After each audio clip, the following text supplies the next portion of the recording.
Yang saya hormati, saya cintai, dan saya banggakan adik-adik perwakilan tenaga honorer yang tersebar di beberapa SKPD. Ada yang pakai baju perhubungan, pakai pemadam, ada pakai satpol, dikawal juga dengan Pak Satpol. Ya.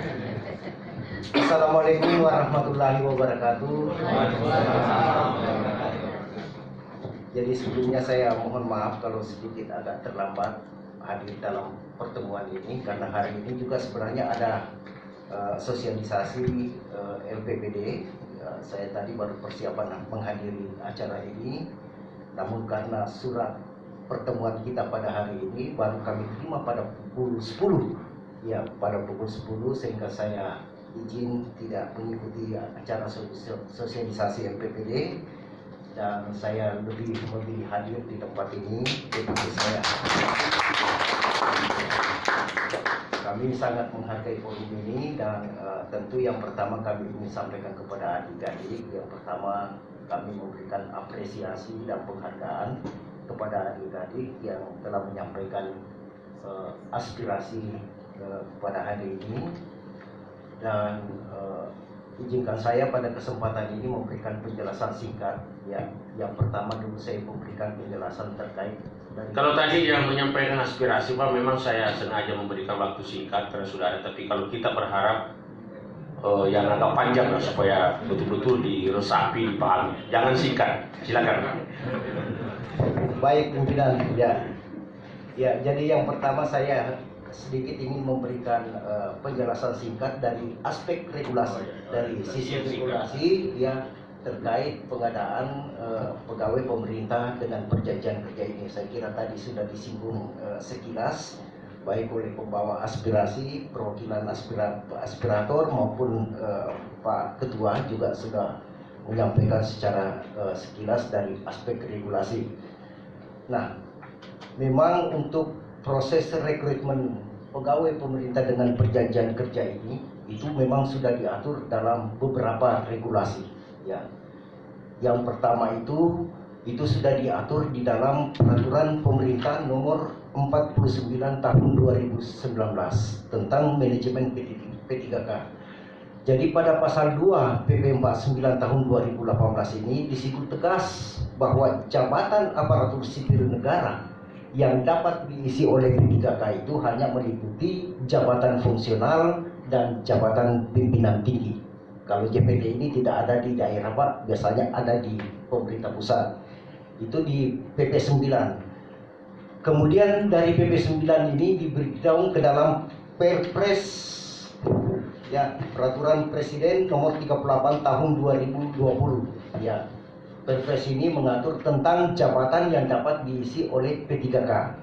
Nah, pada pasal 2 bab 2 juga tegas dikatakan di situ bahwa jabatan yang dapat diisi oleh P3K itu hanya meliputi jabatan fungsional dan jabatan pimpinan tinggi. Ya, itu di Perpres 38. Kemudian di dalam Permenpan, ya, Peraturan Menteri Pendayagunaan Aparatur Negara dan Reformasi Birokrasi nomor 72 tahun 2020 itu mengkerucutkan bahwa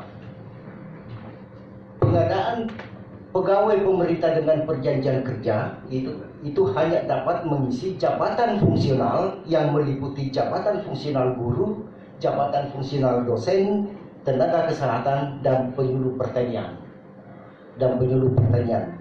Jadi Permenpan ini mengkerucutkan, dan itulah yang dijadikan dasar sekarang di dalam penerimaan seleksi PNS P3K ya, yang sebentar lagi. Nah, memang kami sangat menyayangkan Pak.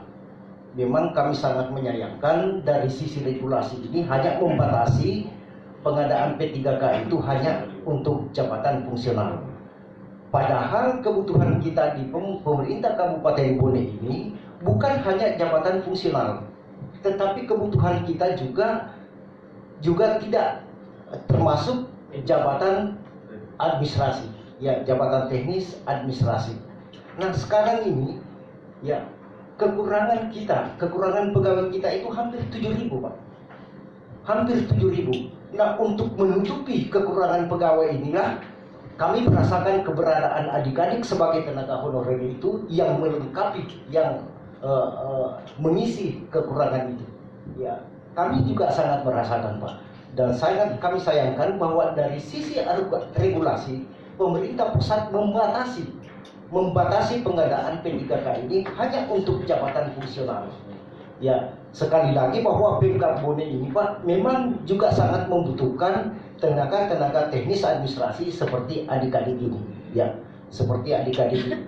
Nah, karena kita kekurangan pegawai, jangan heran, Pak, kalau di SKPD itu ada kepala bidang yang tidak punya staf, ada jabatan pengawas eselon 4 yang tidak punya staf, karena memang kita masih kekurangan tenaga teknis administrasi.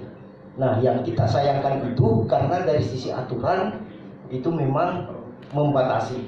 Ya. Nah, tetapi adik-adik sekalian, ya,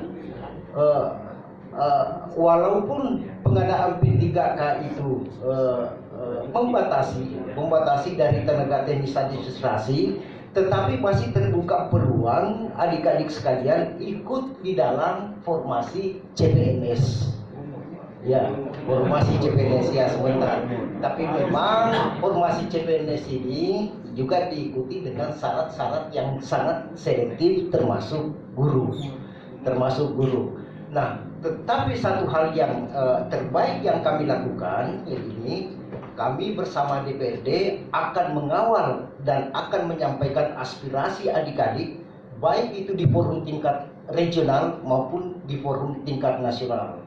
Kemarin minggu lalu waktu kita rapat koordinasi dengan BKN Regional 4, ya, kita sudah menyampaikan, Pak, bahwa kebutuhan kita itu bukan hanya untuk tenaga fungsional.